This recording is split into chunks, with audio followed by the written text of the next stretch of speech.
Assalamualaikum warahmatullahi wabarakatuh. Jumpa kembali dengan OCM Channel. Ini 10 poin dalam action plan Jaksa Pinangki. Ada nama pejabat Kejagung dan MA. Dibeberkan jaksa, berapa gaji Jaksa Pinangki per bulan? Heboh chat Pinangki, bapak saya berangkat ke puncak MLT, ya bisa ketahuan apalagi. Nasionalkompas.com. Ini 10 poin dalam action plan Jaksa Pinangki. Ada nama pejabat Kejagung dan MA.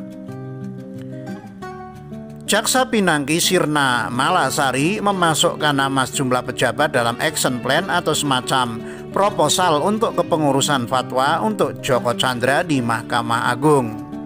Dalam surat dakwaan yang dibacakan jaksa dalam sidang yang digelar di Pengadilan Tipikor pada PN Jakarta Pusat Rabu 23 September 2020 terungkap adanya 10 poin dalam action plan tersebut. Poin pertama adalah penandatanganan security deposit atau akta kuasa jual yang akan dilaksanakan pada 13-23 Februari 2020 dengan Joko Chandra dan Andi Irfan Jaya sebagai penanggung jawab. Action yang ke-1 adalah penandatanganan security deposit atau akta kuasa jual yang dimaksudkan oleh terdakwa sebagai jaminan apabila security deposit yang dijanjikan Joko Sugiarto Chandra tidak terrealisasi, kata jaksa dalam siaran langsung di akun YouTube Kompas TV. Poin kedua adalah pengiriman surat dari pengacara kepada pejabat Kejagung bernama Burhanuddin. Diketahui jaksa agung saat ini bernama Sanitiar atau ST Burhanuddin. Action yang kedua adalah pengiriman surat dari pengacara kepada BR atau Burhanuddin atau pejabat Kejaksaan Agung, tuturnya. Surat yang dimaksud adalah permohonan fatwa dari pengacara kepada Kejagung agar diteruskan kepada MA. Langkah kedua ini rencananya dilakukan pada 24 sampai 25 Februari 2020 dengan penanggung jawab Andi Irfan serta Anita Kolopaking. Fatwa itu menjadi upaya Joko Chandra agar tidak dieksekusi dalam kasus pengalian hak pakai atau KESI Bank Bali sehingga ia dapat kembali ke Indonesia tanpa menjalani vonis 2 tahun penjara di kasus itu. Kemudian Pinangki memasukkan nama mantan ketua MA Hatta Ali dalam poin ketiga. Action yang ketiga adalah BR Burhanuddin atau pejabat Kejagung mengirimkan surat kepada HA Hatta Ali atau pejabat MA, kata jaksa. Menurut jaksa, poin ketiga yang dimaksud Pinangki adalah tindak lanjut dari surat pengacara yang sebelumnya dikirim terkait permohonan fatwa di MA. Poin ini menjadi pertanggungjawaban Pinangki serta Andi Irfan Jaya dan rencananya dilakukan pada 26 Februari hingga 1 Maret 2020.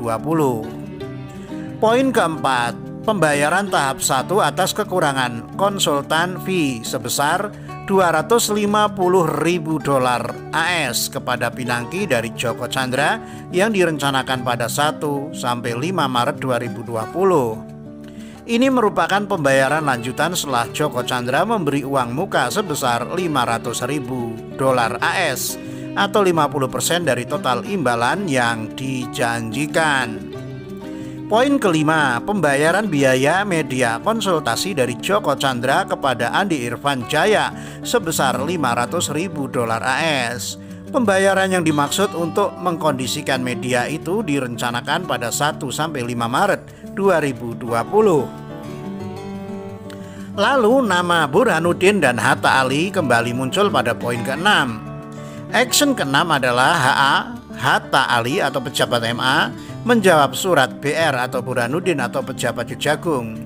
Yang dimaksudkan oleh terdakwa adalah jawaban surat MA atas surat kejaksaan tentang permohonan fatwa, kata jaksa. Penanggung jawab dalam langkah ke-6 ini adalah Hatta Ali, Anita Kolopaking, dan seseorang berinisial DK yang belum diketahui namanya.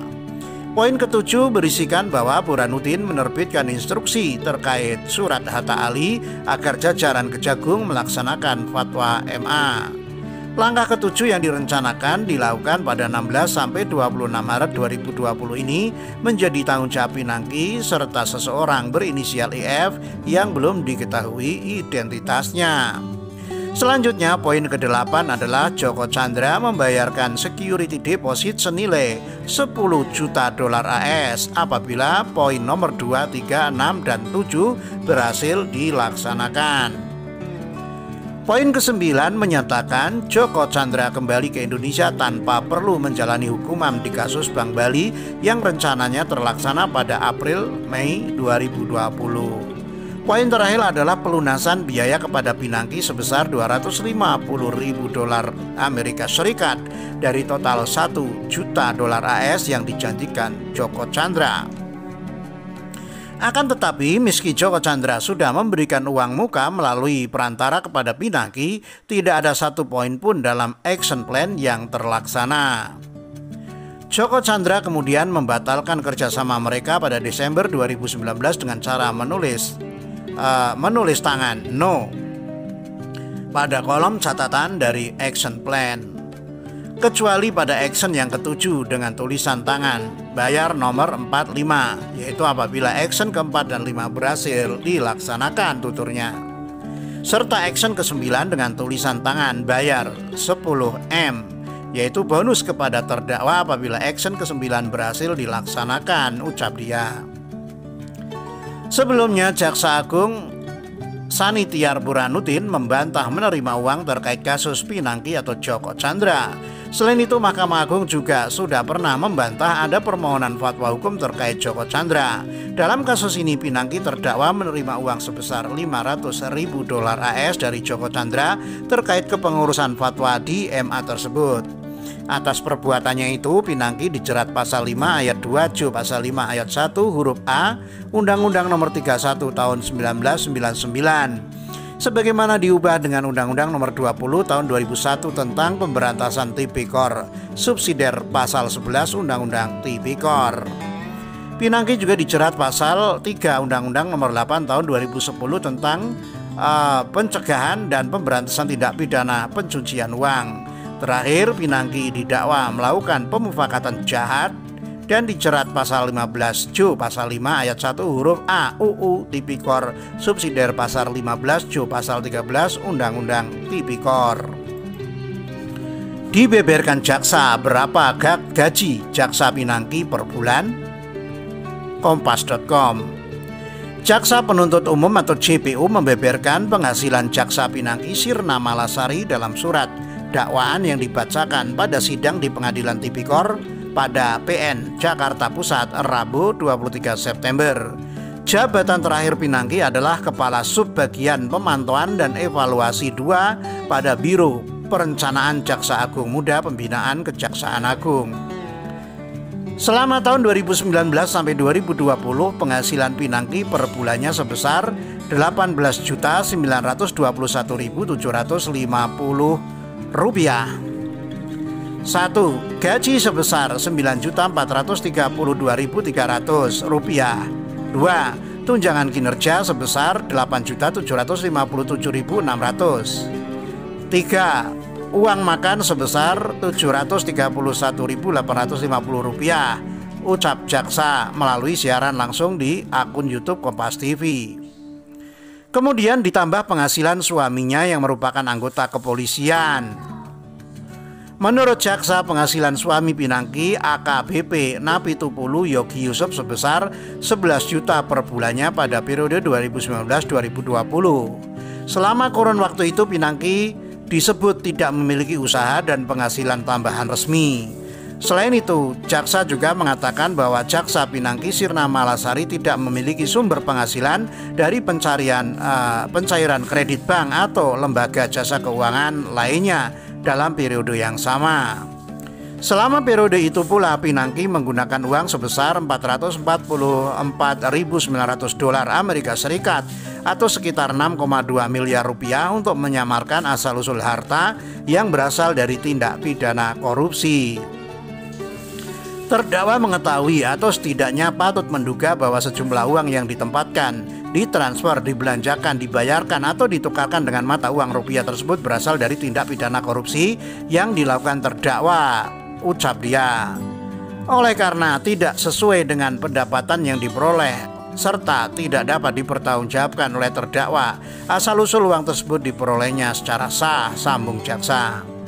Pinangki Sirna Malasari didakwa menerima uang sebesar $500.000 US dari Joko Chandra terkait kepengurusan fatwa di Mahkamah Agung.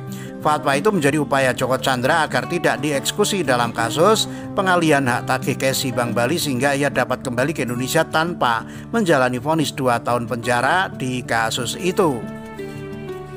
Dari jumlah yang ia terima, Pinangki memberikan $50.000 AS kepada rekannya dalam kepengurusan fatwa tersebut, Anita Kolopaking.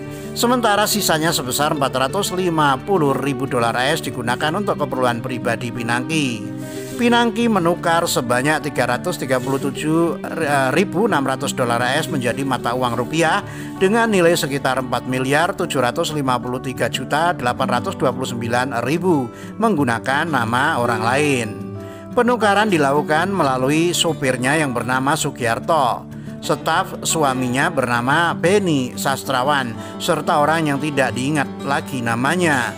Dari hasil penukaran itu Pinangki membeli mobil BMW X5, membayar penyewaan apartemen Trump International di AS, membayar dokter kecantikan di AS, membayar dokter home care, serta membayar tagihan kartu kredit. Lalu sisa dolar AS yang dimilikinya kemudian digunakan untuk membayar sewa 2 apartemen mewah di Jakarta Selatan. Heboh chat Pinangki, "Bapak saya berangkat ke puncak MLT." Ya bisa ketahuan apalagi. Masyarakat Anti Korupsi Indonesia atau MAKI kembali membongkar isi chat jaksa Pinangki Sirna Malasari dan Anita Dwi Kolopaking. 2 tersangka kasus gratifikasi Joko Chandra itu membicarakan soal perjalanan ke puncak. Sontak isi chat tersebut menjadi sorotan publik. Akun Facebook @maklambe_turah Selasa 22 September 2020 ikut membagikan tautan yang cuitannya ditanggapi banyak netizen. Maklambe Turah, isi chat WhatsApp ya bias bisa ketahuan apalagi nggak dibusek. Hasan, jangan lupa bawa jaket dingin. Pak Tejo, busek sama dengan hapus si lampir Jawa Tulen nih. Kholis Setiawan, puncak cari yang besar. N panjang, tagar salam waras. Sebelumnya diberitakan MAKI kembali membongkar isi chat jaksa Pinangki Sirna Malasari dan Anita Dwi Kolopaking. 2 tersangka kasus gratifikasi Joko Chandra itu membicarakan soal perjalanan ke puncak. Adapun percakapan yang dipublikasikan MAKI diduga antara Pinangki dan Anita sebagai berikut. "Bapak saya berangkat ke puncak siang ini jam 12. Pantesan Bapak jadi tidak bisa hadir." "Bukan juga Bu, bukan itu juga Bu. Karena Kingmaker belum clear juga."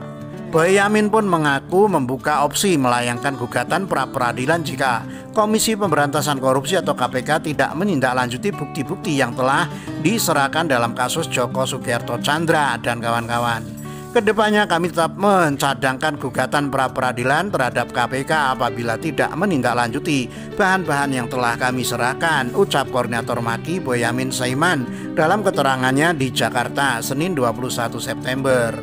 Pra-peradilan tersebut, kata dia, nantinya juga dipakai sebagai sarana untuk membuka semua isi dokumen agar diketahui oleh publik secara sah di hadapan hakim. Sebelumnya pada Jumat 18 September 2020 MAKI menyerahkan dokumen setebal 200 halaman ke KPK disertai tambahan dokumen lain terkait bukti kasus Joko Chandra. Bahwa print out seluruh dokumen terdiri 200 halaman tersebut telah diserahkan kepada KPK dan kami telah melakukan penjelasan kepada KPK disertai tambahan dokumen lain dan analisa yang relevan pada Jumat 18 September, ucap Boyamin. Menurutnya bahan-bahan tersebut semestinya dapat digunakan oleh KPK untuk melakukan supervisi dalam gelar perkara bersama Bareskrim Polri dan Kejaksaan Agung pekan ini. Kami tetap meminta KPK untuk melakukan penyidikan dan penyidikan baru atas bahan materi bapakku, bapakmu dan Kingmaker, karena kan telah terstruktur sistemik dan masif atas rencana pembebasan Joko Chandra.